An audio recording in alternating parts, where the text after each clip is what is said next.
So we're in Clovis, California. We just finished installing this Delta rain shower head. I think it's the Kinetic H2O technology. Intuition, that's what it's called, and that's by Delta.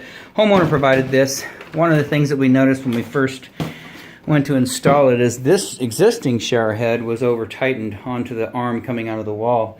And of course, someone had put a wrench on both ends inside this discussion and outside. They'd grabbed a hold of it and collapsed the pipe. So the threads are not completely round. We had a hard time getting this connected and not squirting water everywhere.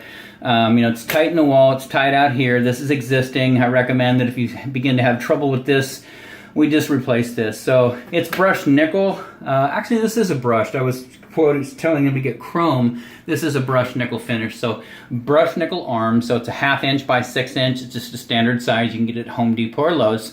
Anyway, so we've tested this out. Everything's working great. You can see, you know, water's coming out of the middle, but I just have a feeling that the more you begin to move around this fixed shower head, it's going to translate to this plastic, and you're going to get leaking out of here. Maybe, maybe not. I mean, if it stays great. Leave it alone. If not, we can replace it. But just go ahead and keep an eye on that. You get a lot of water down here, you know, it begins to translate down to your cover plate, and if it's not sealed correctly, then you'll have a leak behind the wall. But anyways, for right now, it looks good.